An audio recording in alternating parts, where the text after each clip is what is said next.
Sini aku akan memposisikan diri sebagai seorang news anchor profesional yang diundang menjadi public speaker di acara How to be a Good News Anchor. Ikan hiu makan tomat, ya nggak ada ikan hiu makan tomat ya.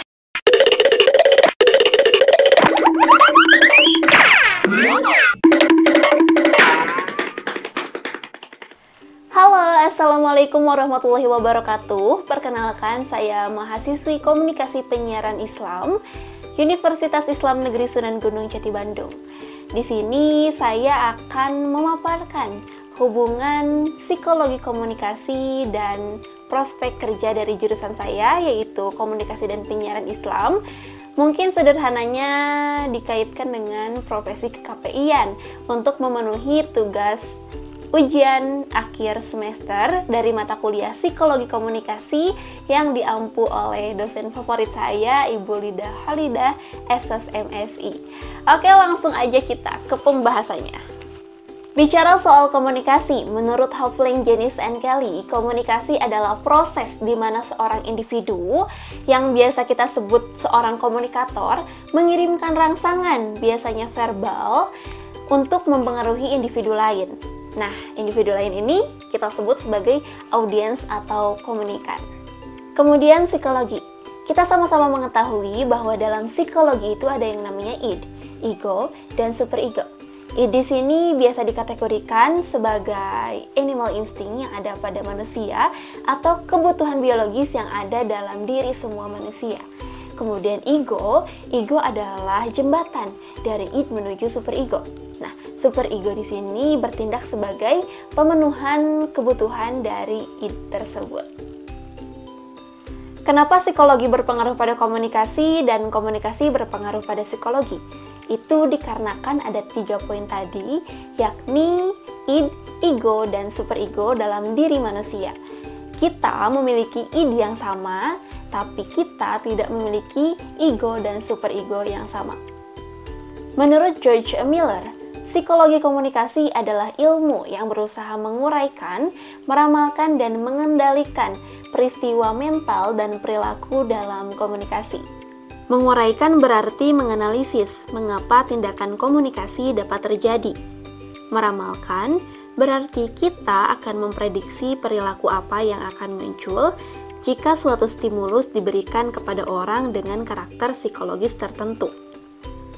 Mengendalikan berarti kita dapat melakukan tindakan karena efek tertentu dari komunikasi yang terjadi. Menguraikan, meramalkan, dan mengendalikan akan melahirkan komunikasi efektif. Jadi, psikologi komunikasi berkaitan dengan bagaimana mencapai komunikasi yang efektif dalam interaksi manusia.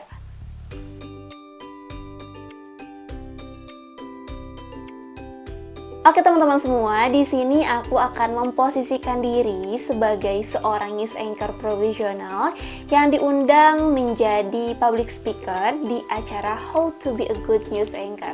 Jadi aku sekaligus dua ya profesi ke-KPI-annya untuk dikaitkan dengan psikologi komunikasi. Nah, teman-teman, menjadi seorang public speaker, menjadi seorang news anchor, tentunya kita harus memiliki konsep diri yang positif. Nah, konsep diri positif utama itu adalah be confidence atau percaya diri. Kalau misalnya kita minder, itu akan menghancurkan semuanya, mengacaukan semuanya. Jadi kita harus bisa percaya diri ketika kita tampil di halayak umum. Menjadi seorang public speaker, pertama kita harus tahu siapa audiens kita. Anak-anak, remaja, ibu-ibu atau bapak-bapak, perempuan atau laki-laki, dan lain sebagainya. Karena itu akan menentukan diksi yang akan kita pakai. Gak mungkin dong kita ke anak-anak menggunakan kata-kata yang baku atau kata-kata yang biasa kita gunakan ketika kita berbicara dengan audiens yang mayoritasnya adalah mahasiswa. Jadi kita perlu tahu siapa audiens kita. Yang kedua, kita harus memperhatikan penampilan kita, tentunya disesuaikan dengan tema acara, apakah acara ini formal atau informal. Kemudian kita menggunakan pakaian yang sederhana saja, simple, tapi rapi. Jangan berlebihan, jangan menggunakan aksesoris yang nantinya malah akan mengganggu, seperti misalnya kita menggunakan gelang yang kerincing-kerincing gitu ya, atau mungkin kita mengecat rambut kita warna-warni. Nah, orang-orang audiens itu jadinya nggak akan fokus ke apa yang kita omongin, tapi fokusnya ke rambut kita yang warna-warni, fokus ke kerincing-kerincingan itu. Yang ketiga, kita harus grab attention atau menarik perhatian audiens ketika kita melakukan opening atau pembukaan. Karena pastinya sebelum kita datang, audiens itu ada yang ngobrol sama teman sampingnya, ada yang main handphone, dan lain sebagainya gitu ya. Jadi kita harus menarik perhatian audiens dari mulai kita opening. Caranya mungkin kita bisa diskusi dengan operator atau dengan panitia bahwa bisa nggak kalau ditampilin dulu video tentang biografi saya menjadi seorang news anchor di TV One, di TVRI, dan lain sebagainya, sehingga audiens itu fokus ke video yang ditampilkan tersebut. Lalu saya datang dari belakang dan mengucapkan, "Halo, assalamualaikum warahmatullahi wabarakatuh, selamat siang semuanya," gitu misalnya ya. Itu akan berbeda sekali ketika misalnya kita nggak ada persiapan untuk opening dan kita tiba-tiba datang, audiens lagi sibuk ngobrol sana sini, dan kita say hi, assalamualaikum. Itu kayak ya crunchy sekali gitu ya untuk seorang public speaker.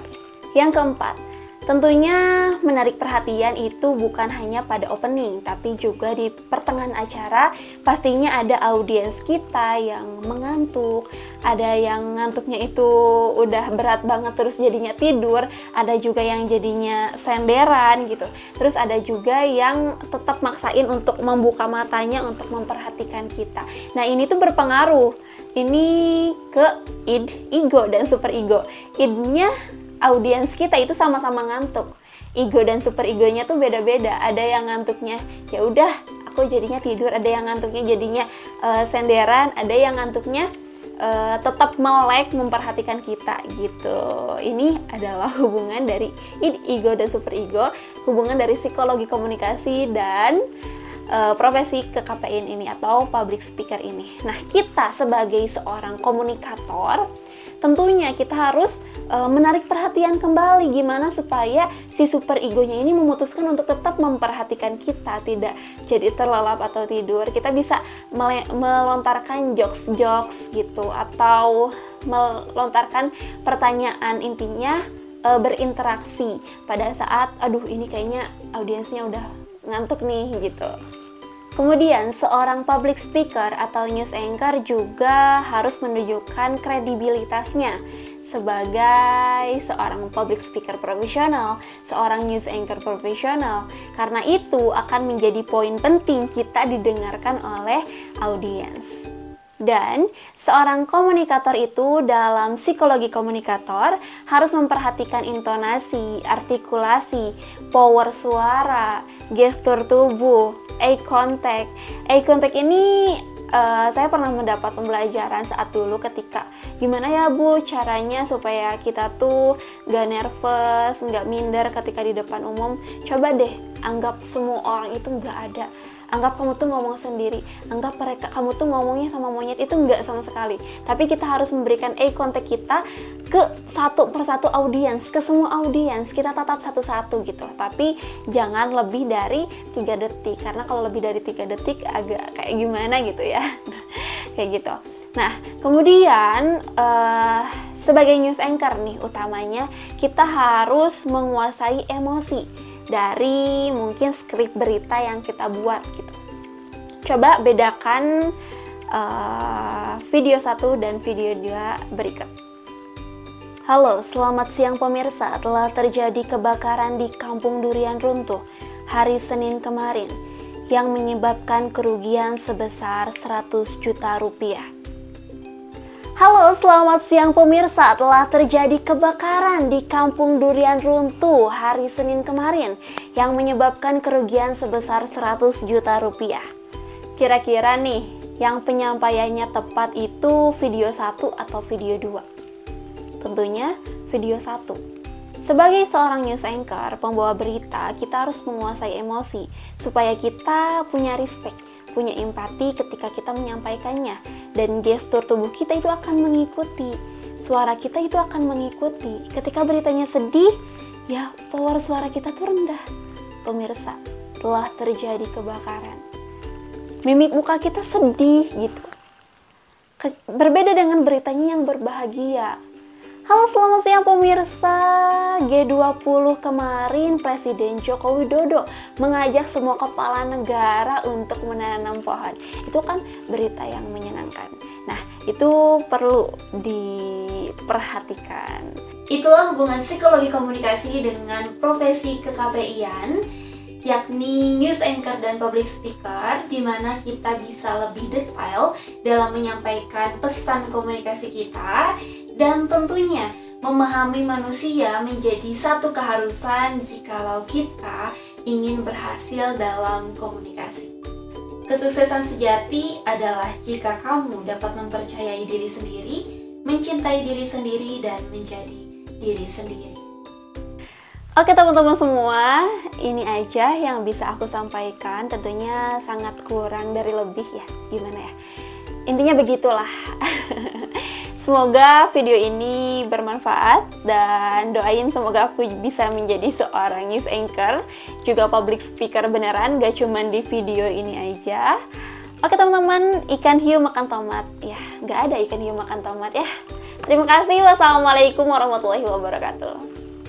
See you!